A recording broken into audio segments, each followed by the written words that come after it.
Hello everyone.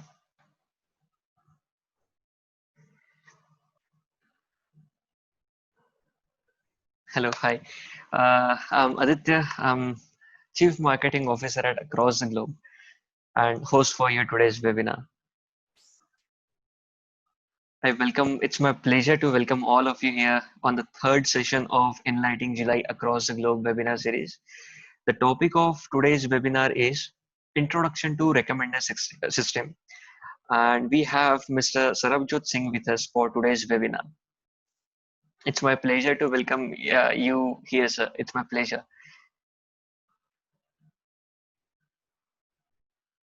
Sir, can you hear me?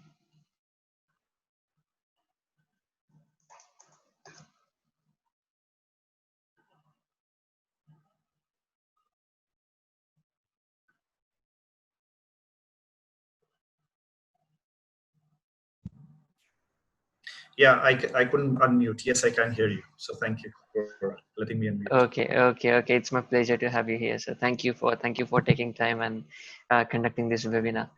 Please allow me to take you through the platform and explain you about what exactly Across the Globe is. Sure.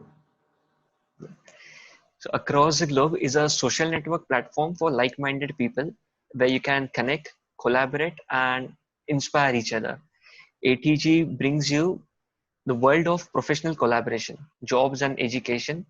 You can talk about the things you love with people who share your enthusiasm, share your knowledge and experience. Together, you can collaborate, grow, and remain updated about the events, jobs, education, meetups that are happening around you or across the globe.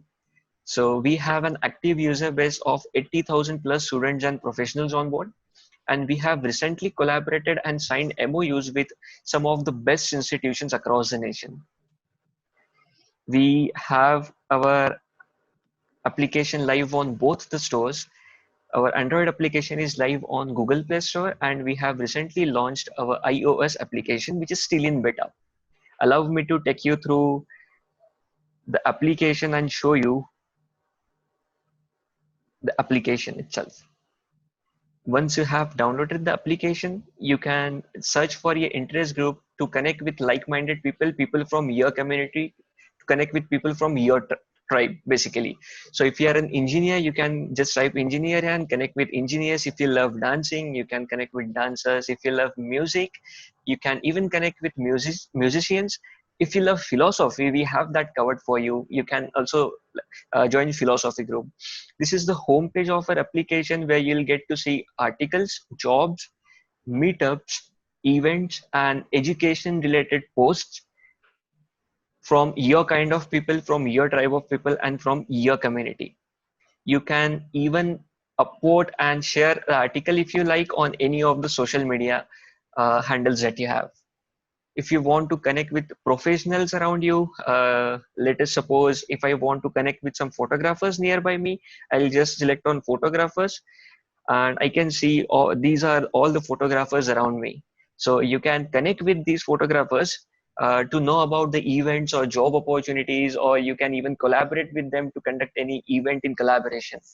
If you want to connect with yogis, you can just select yogis here. If you love dancing and if you want to connect with some hip hop dancers nearby, just click on hip hop dancers. If you want to connect with some startup enthusiasts and connect with them, you can click on startup enthusiasts and there you go. You can connect with them and even you can message them. You can post any article on the platform related to your interest group. You can even ask your question or get your doubt solved from the professionals and experts that we have on board. You can even post an image on the platform. The another nice feature that we have is you can actually teleport yourself to some other location. Let us suppose if I'm traveling to Pune next week, I can just kind of teleport myself to Pune and see what my tribe, what my kind of people, and what my community is exactly doing in Pune. What are the events that are happening in Pune? What are the jobs that are available for me in Pune if I'm traveling for some job related thing? Yeah,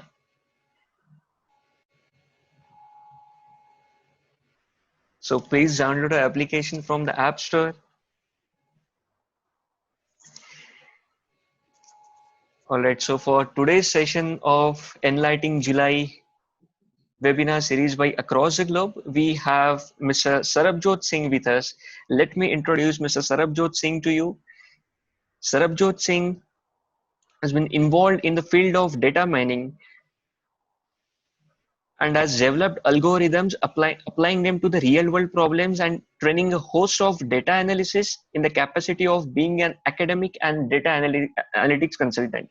He has published over 90 academic papers on data mining while an associate professor at University of Warwick and previous academic post in United Kingdom. He has used these algorithms to develop solutions in the areas as diverse as pay-per-click optimization, recommender system, prognostic models for chronic illness, diver monitoring using CAN buzz data, cross-selling and upselling products in financial retail.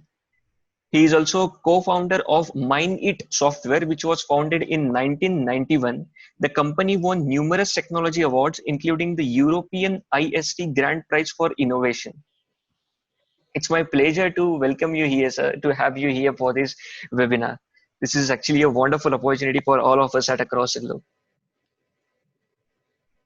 Thank you.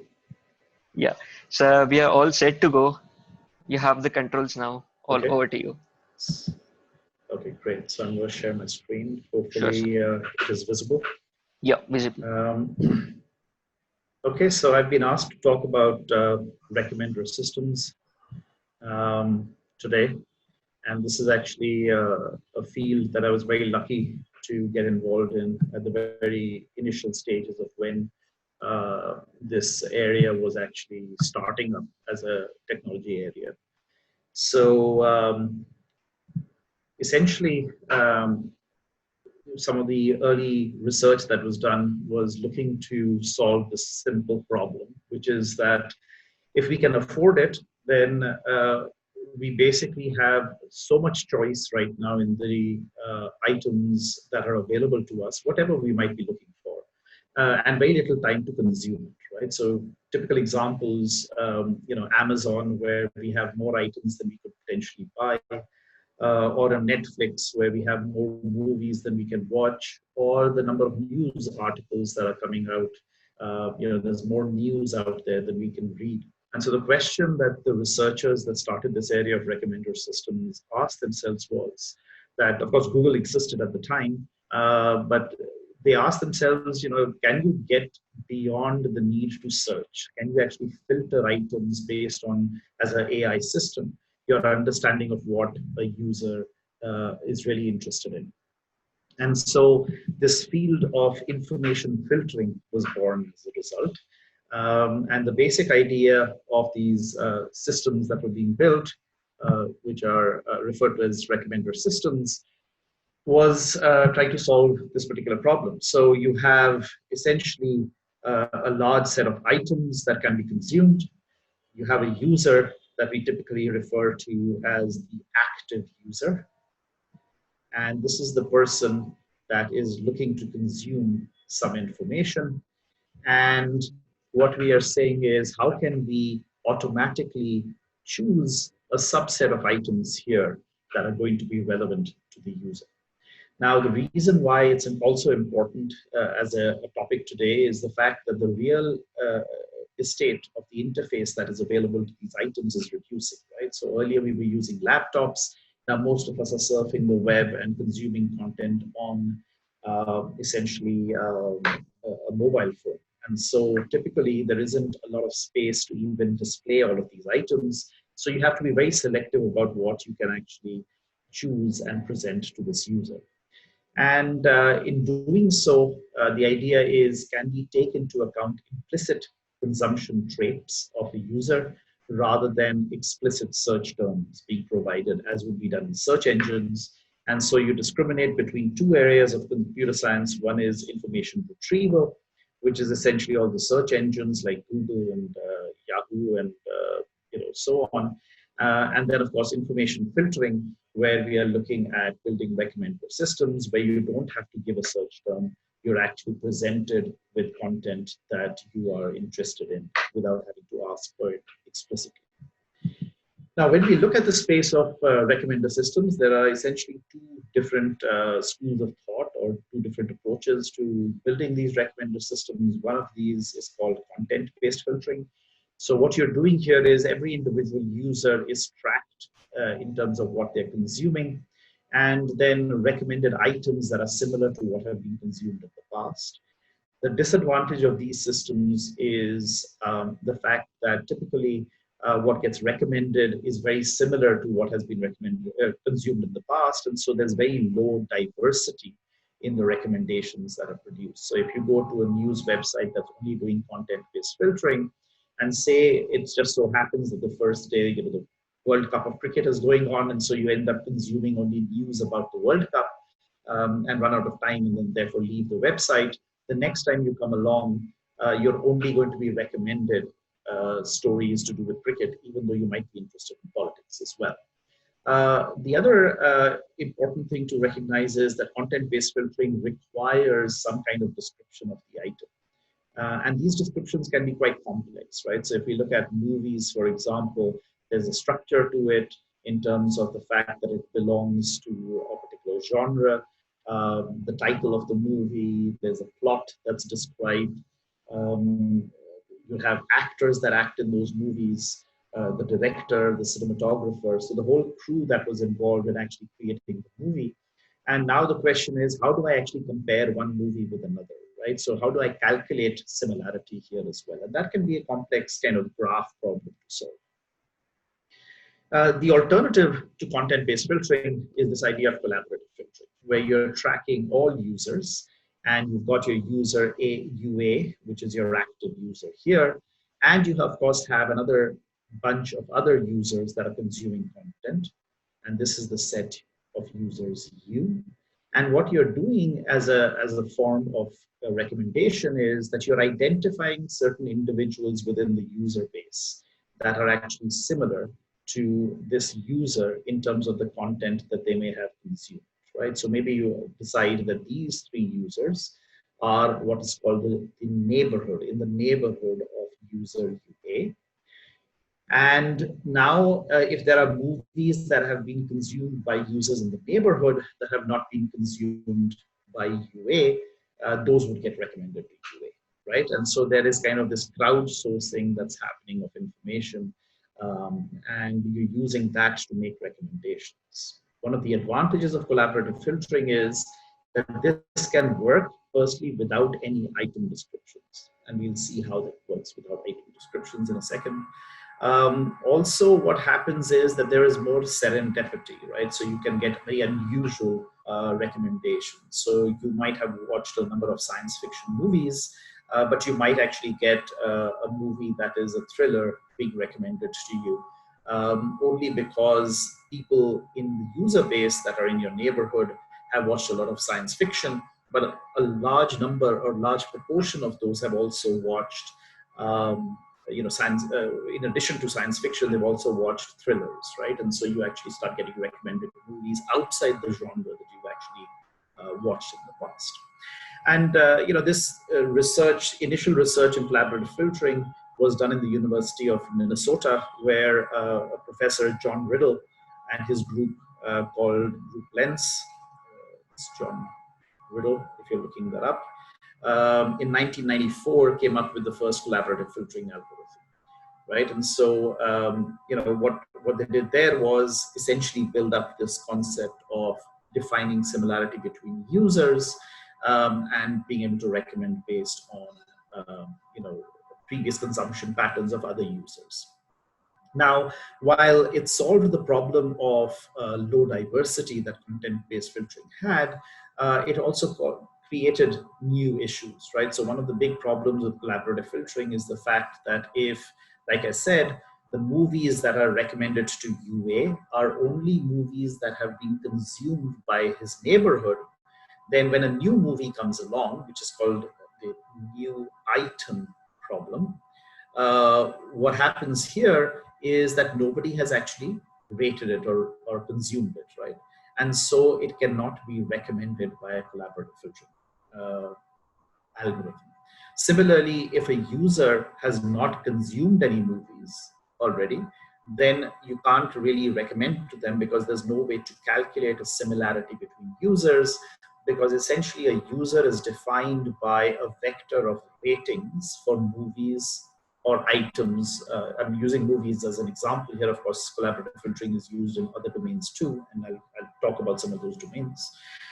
But essentially, you also have the new user problem, right? And these are both big problems for retailers, because for a retailer, new items being introduced into their catalog is very important. It's the lifeblood for the business, because that's the way you can actually get existing users to consume more. And if you can't recommend them, then that's a problem, right? And similarly, of course, acquiring new customers, just as ATG is doing right now by running this webinar series. How do you actually acquire new customers if you can't give them the recommendations from the moment they join, right? And so typically what is done is we create hybrid algorithms that utilize the best of content-based filtering, but also incorporate some collaborative filtering within it. And this is a general trend in machine learning, that you would actually end up with these algorithms that are ensembles of different models. So you wouldn't really use only one approach in solving a problem. So let's look at some of the types of problems that we have solved using recommender systems within Tatras, which is the company I founded when I moved back to India in 2012.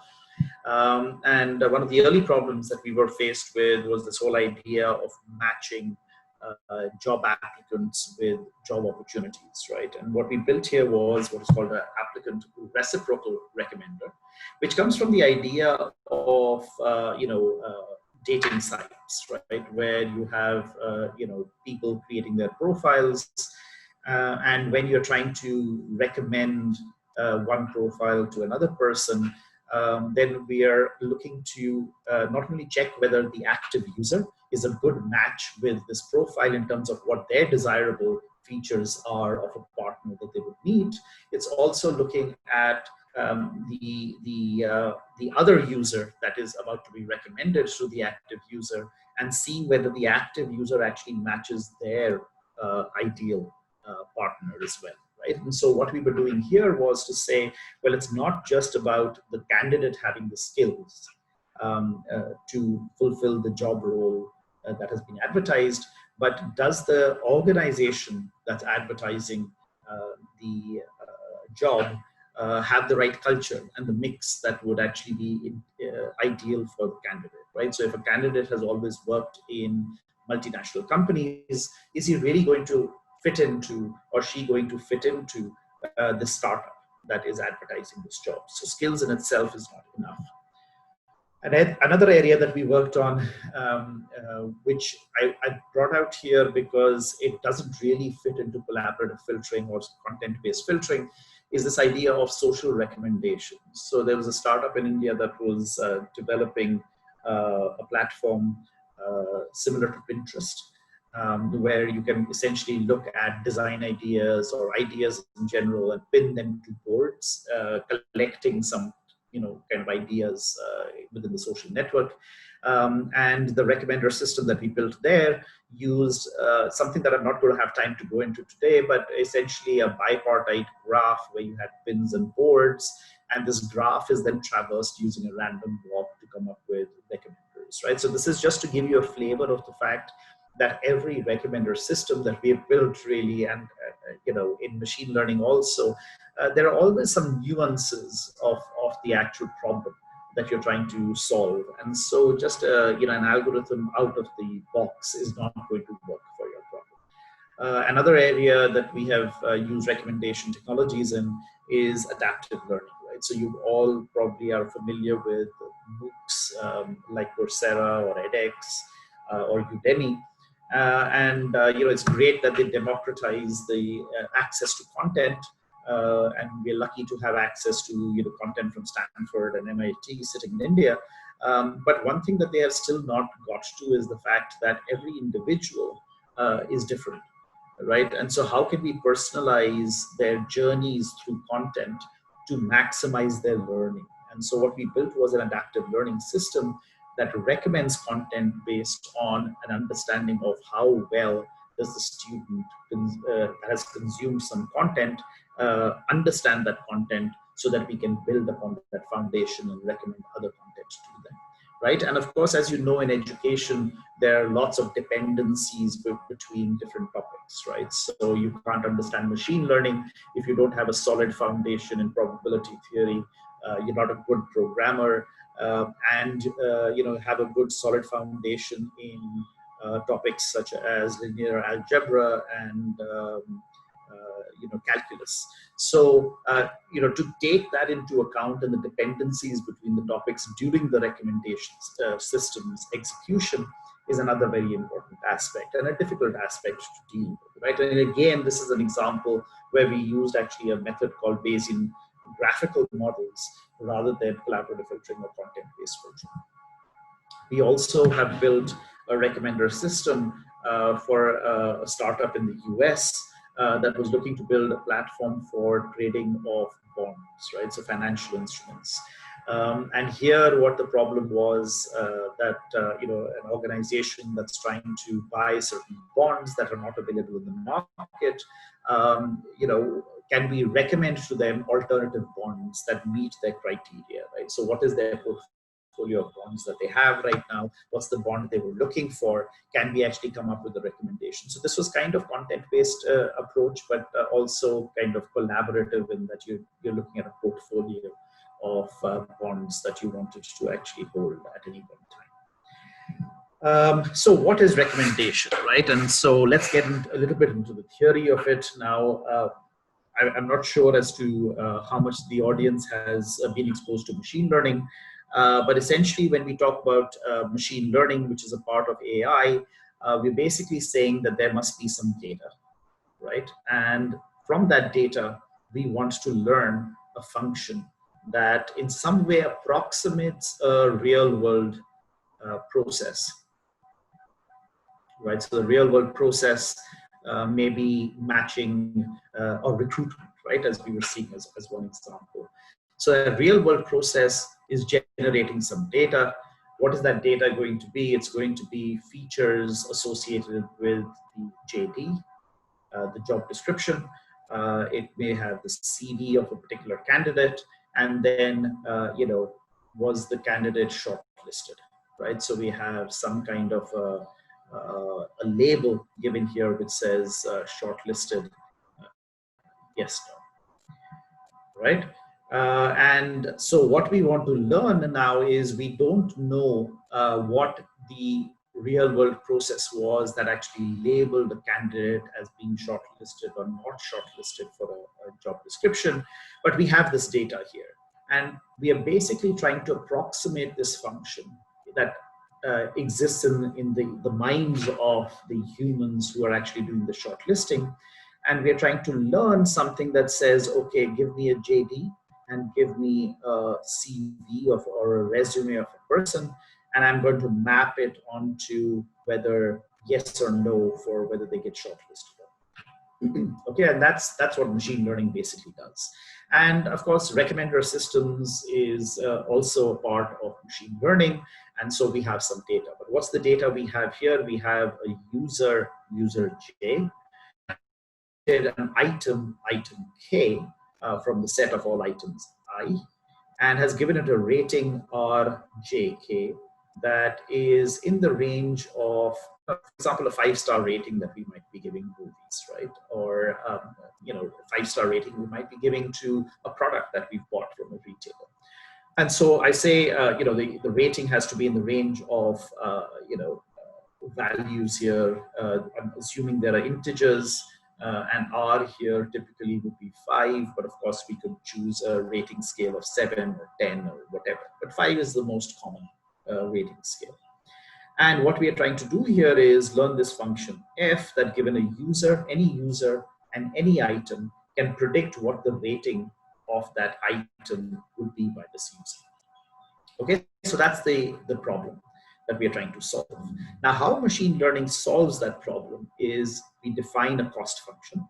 And this is essentially a function that measures the error in our prediction, and it tweaks the parameters of this function to minimize this cost function, right? And in our case, because this is what is called a regression problem, we typically use something called the mean squared error, where we are saying that essentially in the data set that we are learning the function or approximating the function from, we have certain ratings. For those ratings that exist in our data, we want to compare it with what our function is predicting, and we're taking the square of that difference and taking the average here, right? So we're taking the average error in prediction when we use this function f of known ratings given by users to items, right? And just so that for those of you who have not come across machine learning in any great detail, this is essentially what we call the regression problem. So what are we really saying here? So our data set looks like a matrix. You have rows that represent users, right? So here we have user UK, and we have columns that represent items. Here we have item IJ. And at the cross section of this column and this user, we have the rating given by user K to item IJ. Okay, now one quality of this data is that this is very sparse. What do we mean by sparse? What we are saying is we have a lot of missing data in this matrix, right? Because if you think about any user, typically a user would rate less than 1% of items, right? So of all the cells that are available here in this row, we only have ratings in less than 1% of the cells. The rest of the cells are empty, right? And so it's a difficult problem to solve, and the difficulty comes from the fact that you have a lot of sparseness within this matrix. Now, one of the things that we have to remember is, of course, that a user that is consuming, and let's keep with the example of movies. It was one of the early domains that was addressed by recommender systems. These ratings are not given in a bubble, right? There's a reason why that rating is given, and that reason we would call preferences. So every user has certain preferences. So this user, for example, may be interested in movies that have great cinematography or special effects. They might be interested in a particular production house like Dharma, may be interested in some genre, or maybe fans of a particular movie star, right? And so based on that, they are giving ratings. Now, of course, asking users for data is actually really, really difficult on the web. Or in general, right? Nobody is really happy to spend lots of time explaining why they gave a rating. Now, there are reviews that are given by some people, but that's a very small percentage of the people who actually consume items. So it's a lot better or easier to just get a rating than to get a detailed review of that particular movie from this user. So these are typically what are called hidden variables. Right? They are in the mind of the user, but are not given to us. So they don't exist within our data. Now, so let's look at an example here. Essentially, we have an example where we have 7 users here. So each row is a user, right? And we have a very simplistic case where we have 6 movies. And the ratings here we are assuming are continuous scaled. So you can see a rating of 2.5, for example, given by Michelle to Titanic. Now, the active user here is Chan.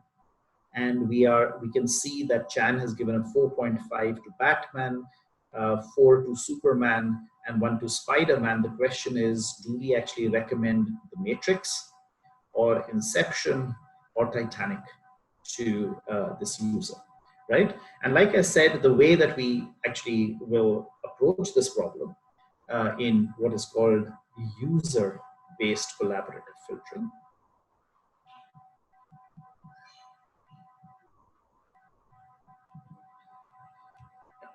is that we would say, okay, a user is described in this n-dimensional vector, right, where n is the number of movies. And using this vector representation, which is the ratings given by users to some subset of movies, we are going to try and find people who have similar interests, right, by looking at all of these users.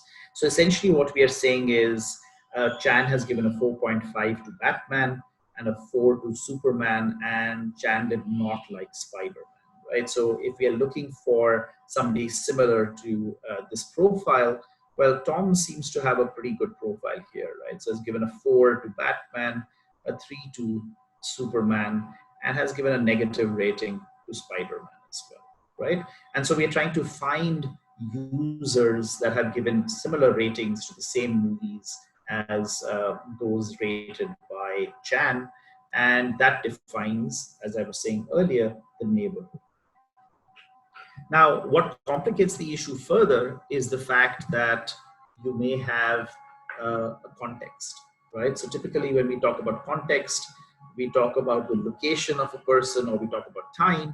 Well, of course, the context is much more complex than that, right? So you add a couple of children who are watching the movie along with their dad or mother, and suddenly their preferences have changed, right? So now they want animation, they want Disney, they want Pixar, action heroes and comedies, right? Instead of what we had earlier, which was cinematography being important and so on, right? And so the function that we are now trying to learn isn't a function that just takes a user and an item and gives it a rating. We now have a more complex function that has a user, an item, and a context. So it actually takes a triple and recommends this particular rating for a movie. Now, obviously, what this means is that we need the context to be defined. Now, in some cases, we may have the context actually explicitly given to us, the fact that we know the time of day that somebody actually watched this movie. In other cases, the context becomes also a hidden variable, right? So what you're now doing is you're trying to figure out based on, the kind of mix of movies, whether there are multiple contexts within which these movies were actually rated. And you're going to use that then in making your predictions. So, just to go through the process, then, user U4 here is our active user. And let's assume that U1, U2, U3, and U5 are, our neighborhood of UA. What I have here is pre-computed the similarity of U4 with each of these users. And so obviously this is basically saying that U4 is going to be perfectly similar to itself. So the similarity goes between 0 and 1. And typically what we use here is cosine similarity. So again, for those of you who've never come across this term, essentially what we are saying is that we have two vectors in some high dimensional space. We are looking to identify how similar these two vectors are based on the cosine of the angle between these two vectors. And what that really comes down to is the cos of theta is essentially the ui dot uj, right? So it's the dot product of the vectors divided by their length. So essentially what we've done is we've pre-computed this, and you can see that the most similar user here is U3, and you can see why, right? So U4 and U3 have actually rated these two movies in common and have given them decently high ratings. Now, what is interesting here, of course, is the fact that if we look at U2, he's given a 3 here and a 3 here as well. So a little lower than what U4 has given, but has also given a negative rating to I6, which is in common with U4. And so in some ways you can see that U2 and U4 are actually even more similar than U3, right? But the cosine similarity calculation is suggesting it the other way around. But actually, what we can also see is that the average rating given by U2 is a little lower than the average rating given by U4. And so if you adjust for that, when U4 essentially gives a rating of 4, an equivalent rating by U2 is actually 3, right? And so you have to take into account that all of these ratings are crowdsourced. And so different people have different scales for the data rating that they give, right? And so you have to adjust for this difference in rating scale. And as we can see, our proxy for rating scale is the average rating given by user. Okay? And so while I've talked about cosine similarity as being the standard approach for calculating similarity, there is something called the adjusted cosine, which actually adjusts for the differences in rating scales.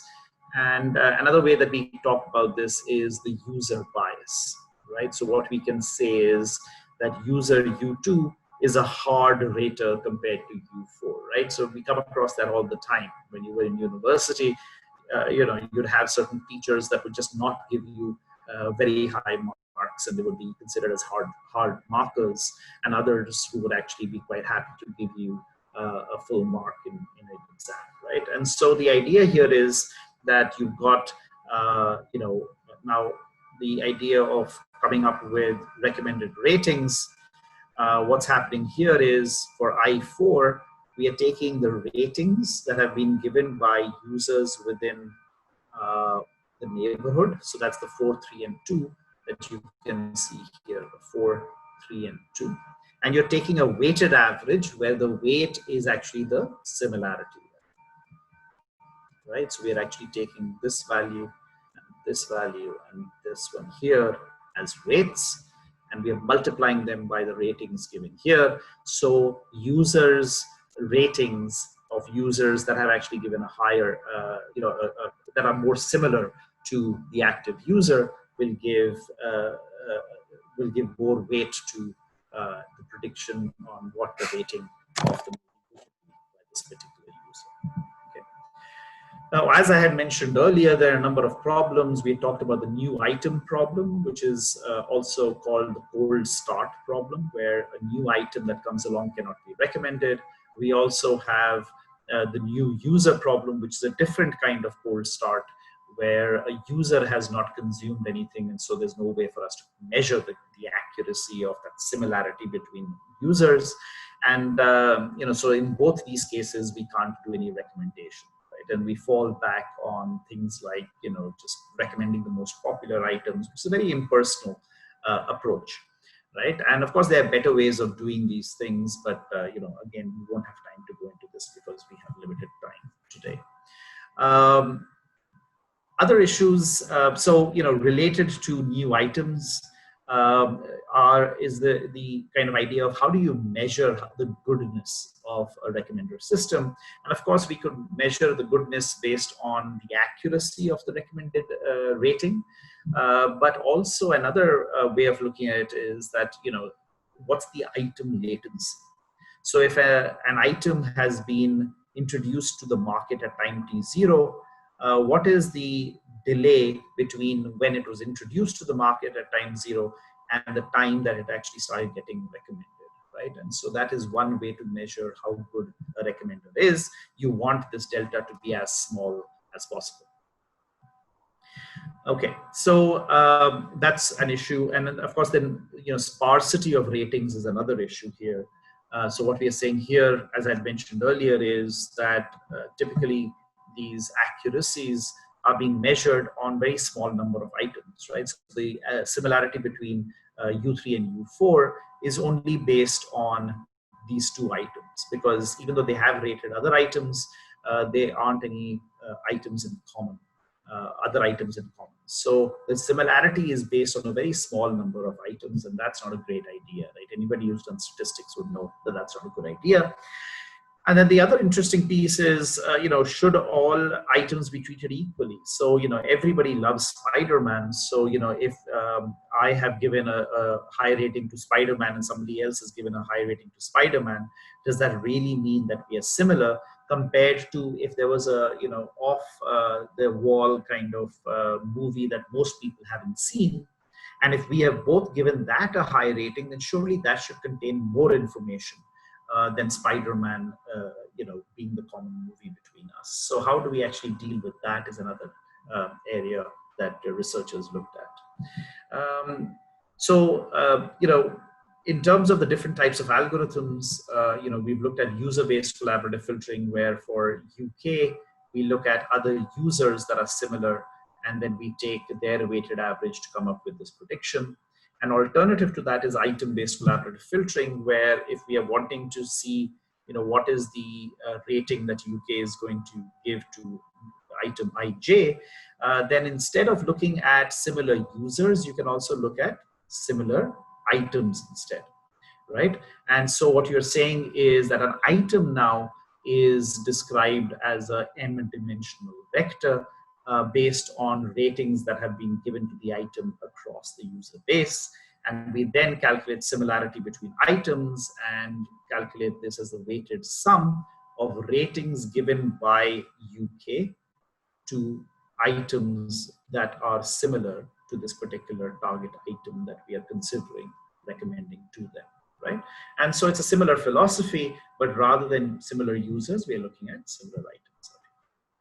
Now, this was all good, but of course, it was treating ratings as individual objects that were rated almost in a bubble, right? We weren't looking at similarity between items in some way or statistically, correlated items. And so this idea came up of matrix factorization. And just as, in high school, we had learned that if you have, say, an integer 2 and 3, we can actually factorize that by saying, okay, the prime factors of this is 2 and 3. Multiplying the 2, you get 6.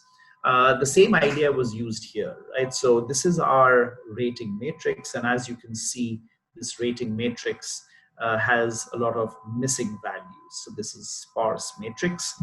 The idea here is to say, well, maybe we can approximate these two matrices P and Q, where in some hidden dimension, I'm showing only 2 dimensions here, but actually in general, you could choose any number here.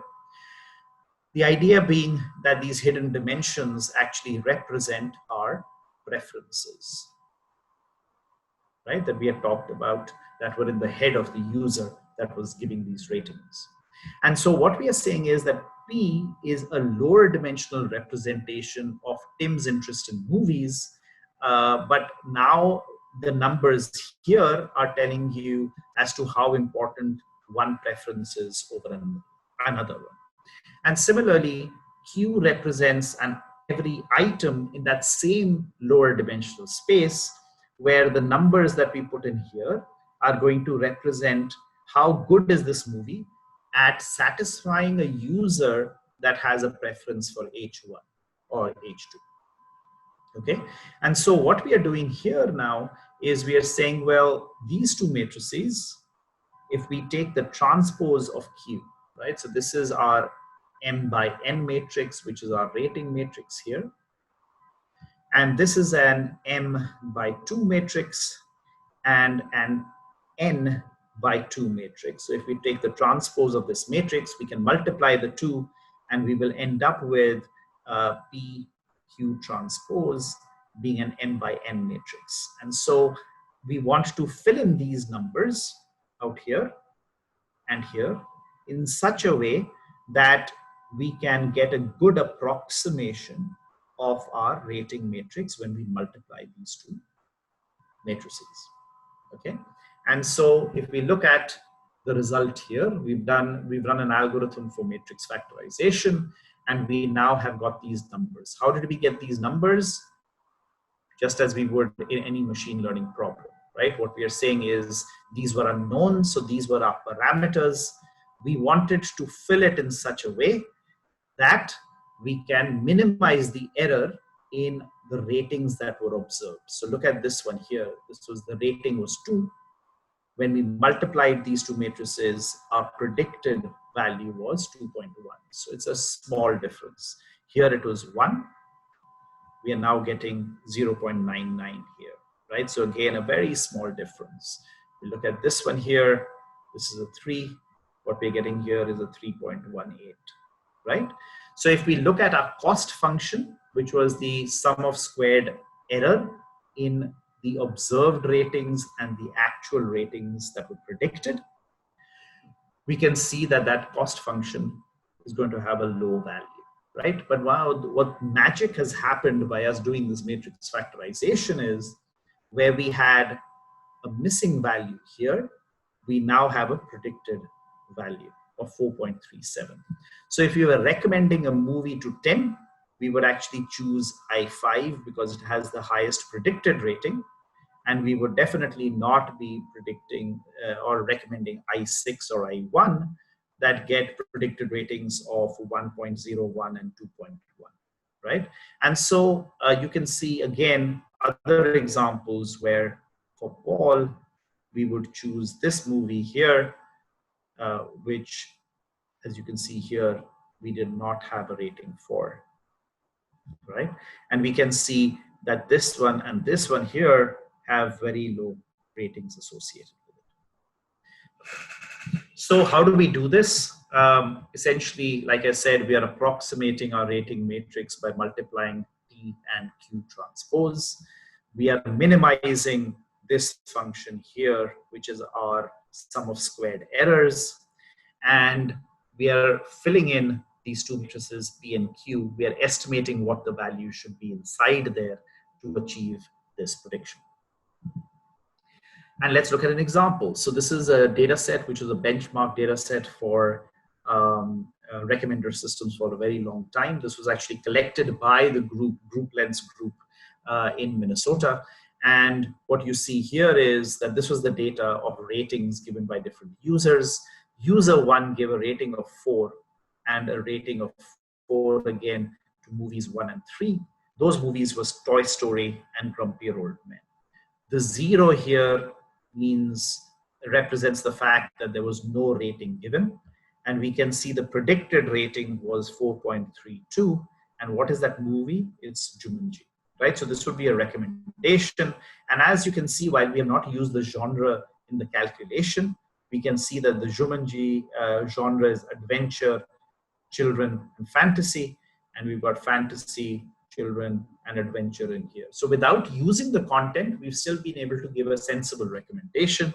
And what I've shown here is the cost function as we run our optimization algorithm, which is something called gradient descent.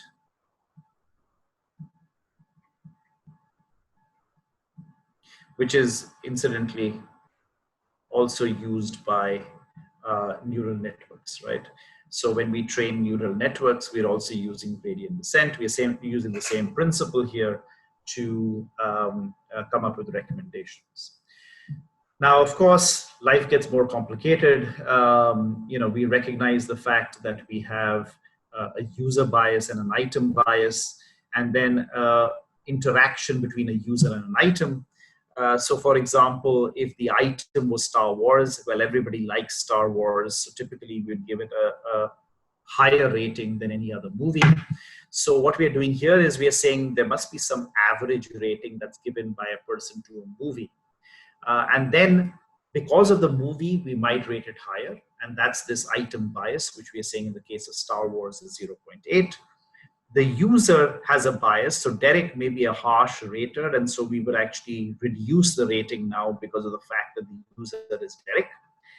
And then because Derek actually liked Star Wars, then the contribution of this interaction term would be where we are adding a 0.5 in here, right? So the overall rating for Star Wars by the user would be 3.4, which is the average rating, plus 0.8, which is the item bias, subtract from that the user bias, and add in the interaction term, right? And we get a 4.3.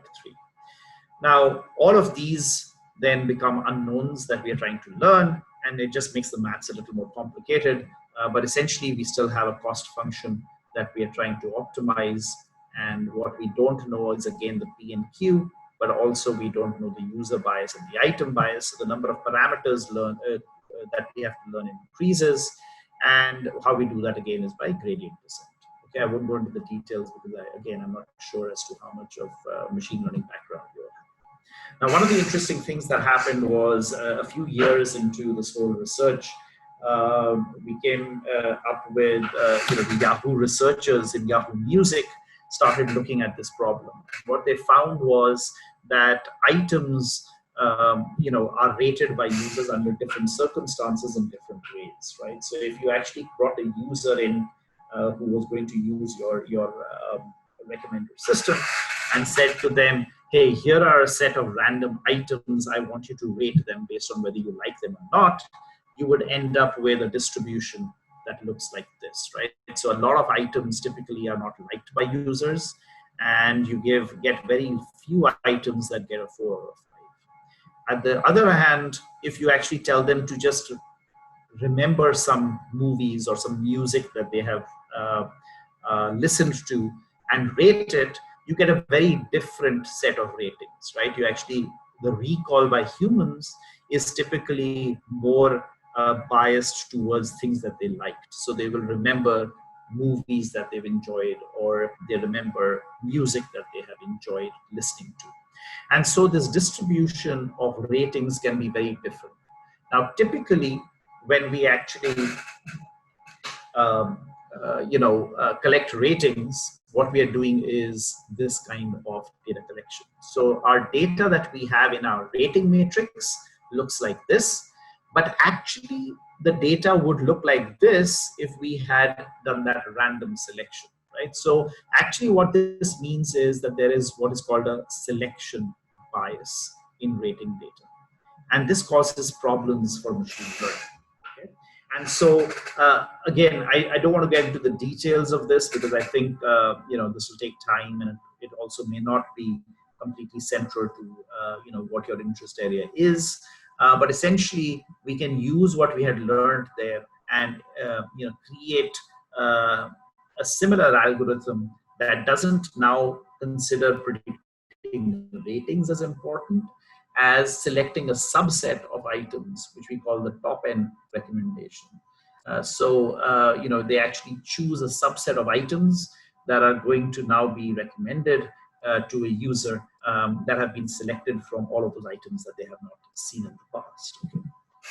So that's one type of algorithm. So if we go on to then content-based filtering. So what we've talked about till now is collaborative filtering.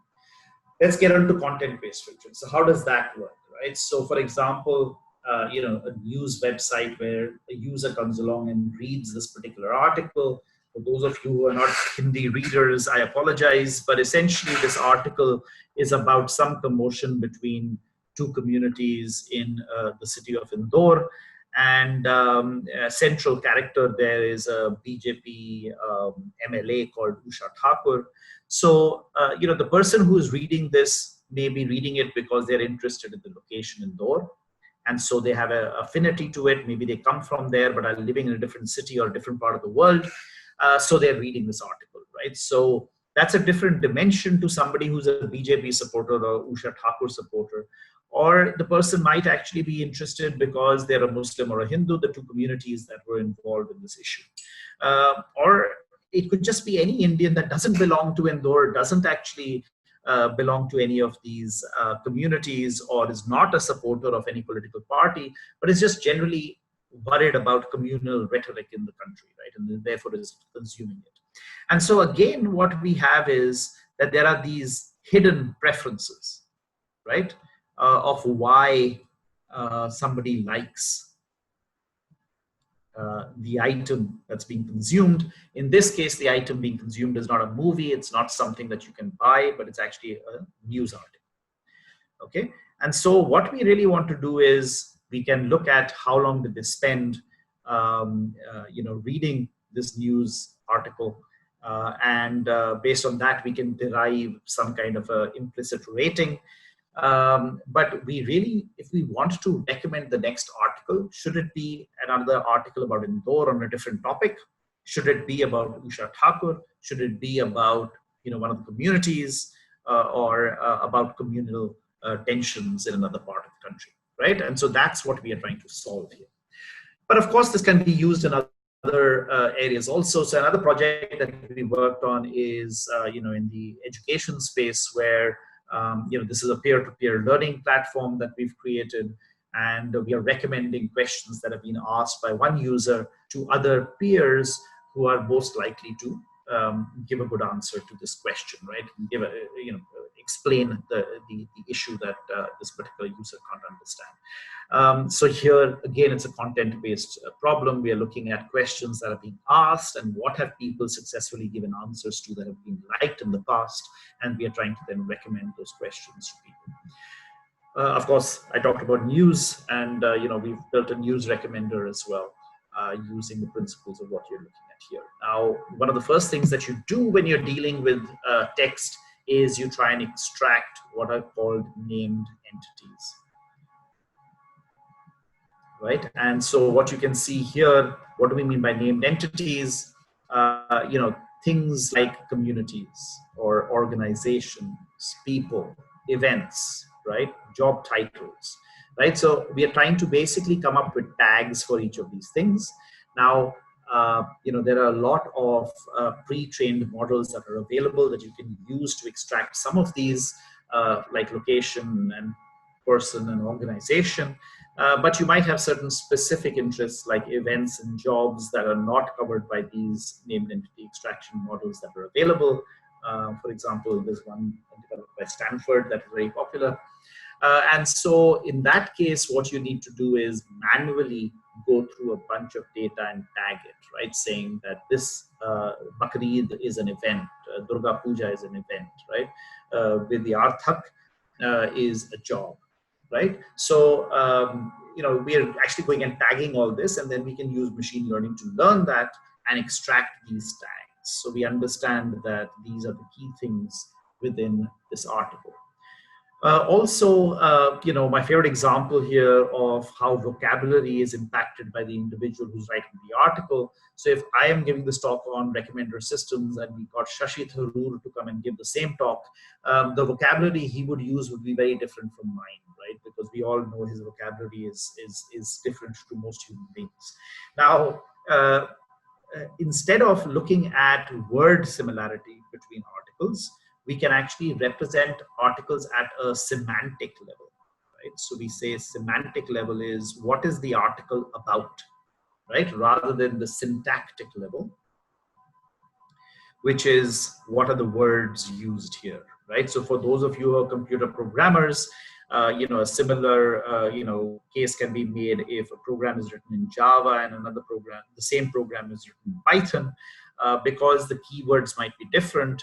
If you just look at the words that I use in the program, which is a syntactic similarity, you'll actually say, oh yeah, these two programs are completely different from each other. But if you had a way of representing what actually is the program written to achieve, right? So this program might be written in Java and Python, but it's doing the same thing. It's calculating, given an integer x, it's calculating the square root of x. Right? So if we can actually in some way create a semantic representation, then we should be able to say, yeah, their syntax is different, but they are doing exactly the same thing. And so the same idea occurs here, where in text, what we are doing is we are representing, the articles in what is called topic space, right? And one of those topics may be controversial communal rhetoric, right? And so by identifying these topics automatically, we can now represent articles not just based on the words, but also at this topic level and compare them. So what we typically do when we create these news recommenders is that we take each article and we extract features, right? So this is an area where we what we call feature extraction, which is a representation of what is called unstructured data, which is the text. And we're converting it to a set of features, right?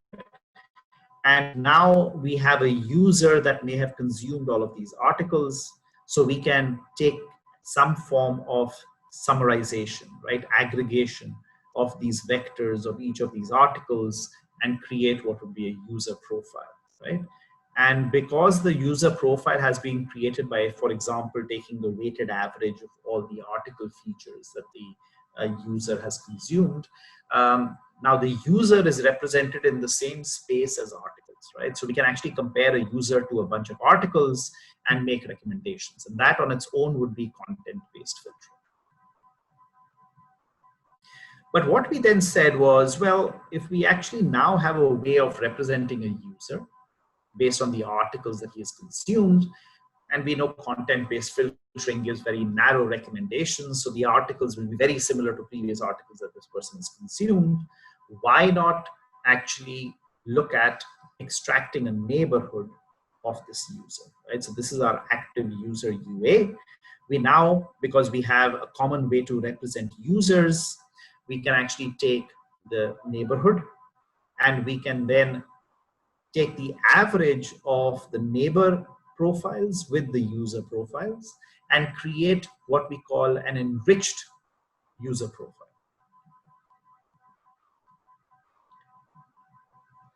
And now that we have an enriched user profile, what we are doing is we are using that and comparing it with these news articles, and we are now getting a hybrid recommend, right? Because what we are doing here to create this enriched user profile is essentially collaborative filtering.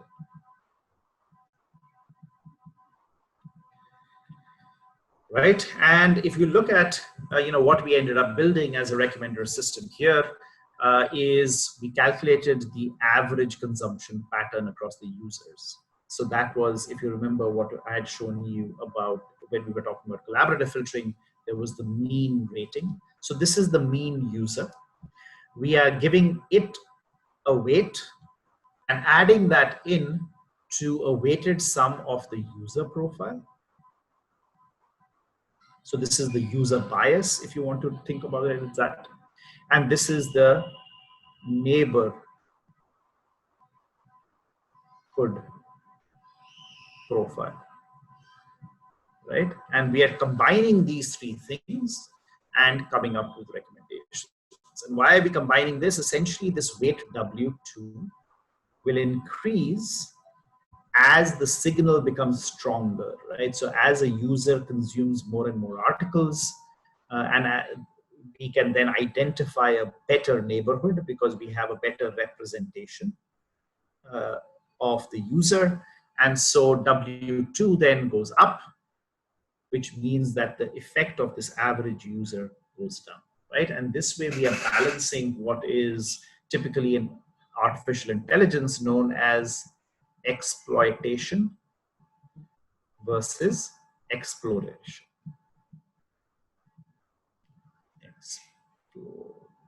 Exploration. So we are exploiting what we know about the user, but still exploring other areas that the user has not shown us an interest in as yet, because we are using the average profile. Okay. And we have then built recommenders in a similar way for fashion here. And this fashion piece was very interesting because we had customer registration data. We had purchasing behavior. So what items have they purchased? We had product features. So again, this was going to be a hybrid recommender system. We also knew which clothes the user had actually viewed and not bought, right? So we were able to take all of these things into account.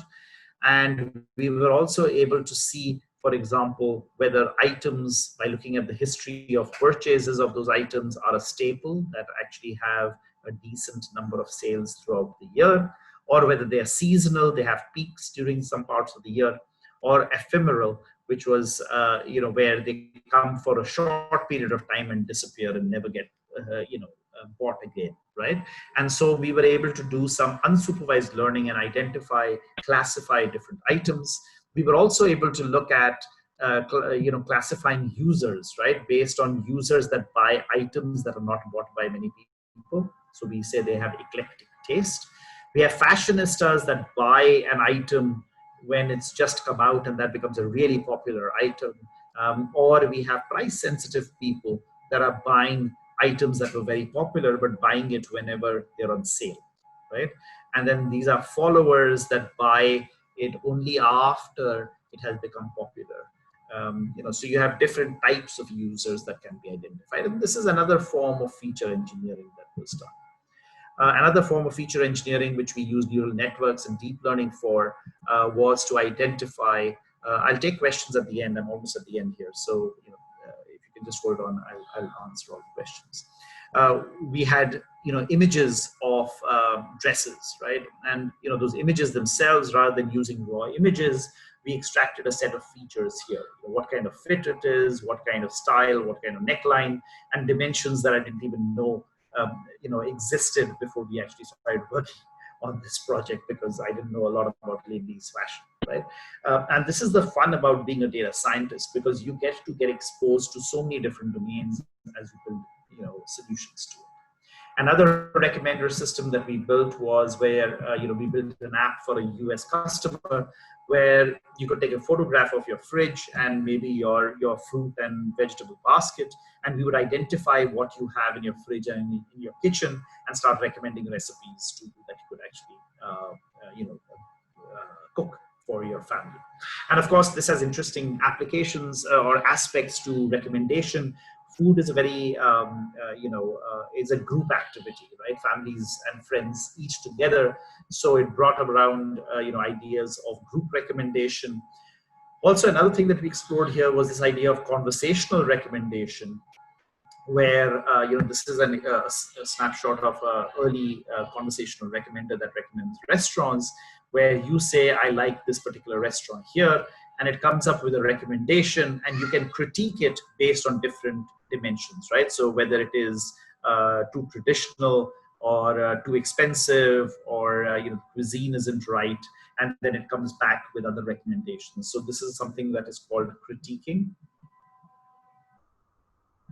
and tweaking, or actually tweaking and critiquing, right? And so we brought that into here. Group recommendation: if you have a group of friends that want to watch a movie together, how do you recommend to them a meal for a family? How do you create a solution that is least offensive to all of the members of the group?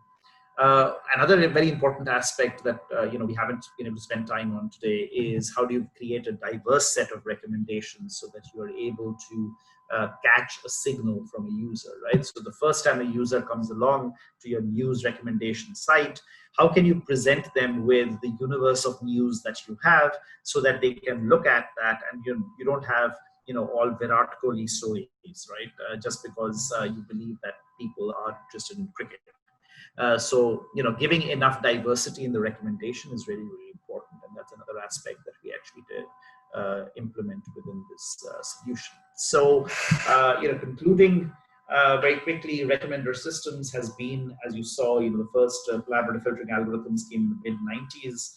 I was very lucky to get involved in this space in the late 1990s. So have really seen it evolve over the years, and there's some very interesting problems still to solve there. I talked about contextual recommendation. I talked about recommending to groups rather than individuals.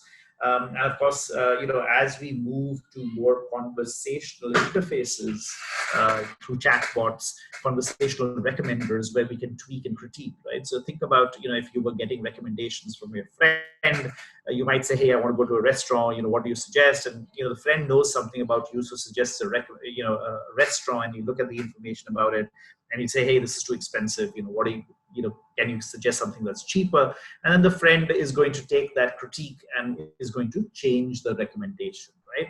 And so this is a very cool space that I think is going to become very important in recommendation process.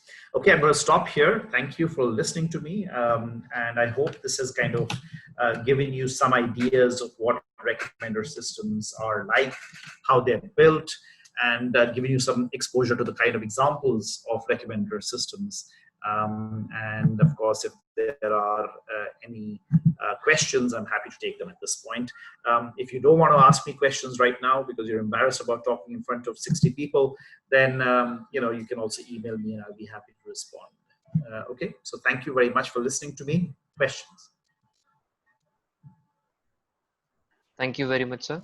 Let me moderate those questions for you. Mm-hmm. Folks, we have opened the chat option. If you have any doubts or if you have any questions, you can just put down those questions in the chat.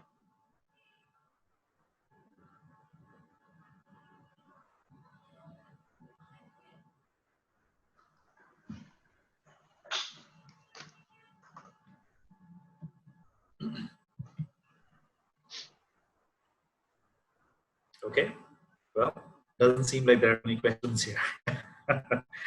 So either it was all completely clear or completely confusing. Yeah, So clear as mud, as they would say. no one has doubts. No one has doubts. Okay, I'm just getting some thank yous. So I'm Thank. hoping that's actually from the heart and people have actually benefited from this. Okay. So thanks, guys. Anything else I can help Thank. with? I Thank. mean, if there are any questions, I'll be happy to answer them. But if not, I get call off.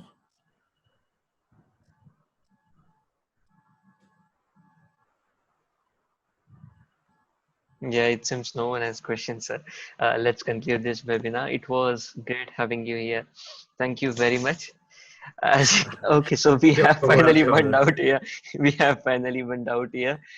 Uh, Which you, programming languages are languages are useful for useful for machine learning? machine learning and artificial intelligence.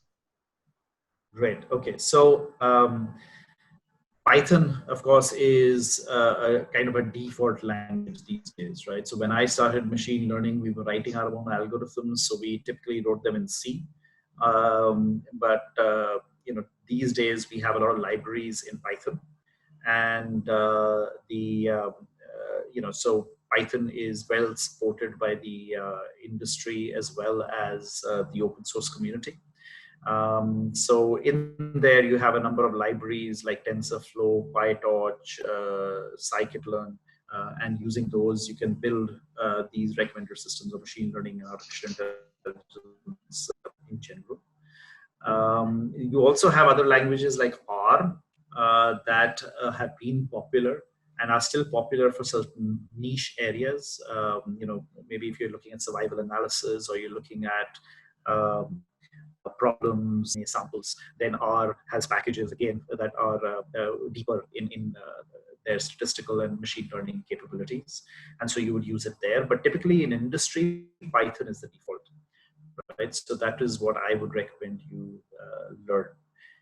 Of course, the programming language is not as important as an understanding of the maths, right? And I've only scratched the surface here and dipped a little bit of maths into my presentation here.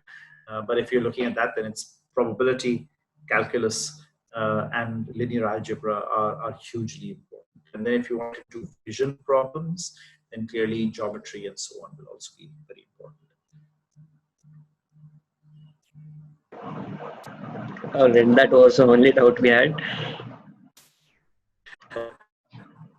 Okay, great. Well, thank you for inviting me, and I hope it has been useful for the audience. Thank you. It's a pleasure to have you here. So thank you very much. Thank you very much for taking the time out and conducting this webinar. Thank you very much. Not at all. Bye. Thank you very much, everyone, for attending this webinar. Please stay updated for upcoming webinars. If you have any doubts, you can just mail us to at smb@atg.world. Thank you very much.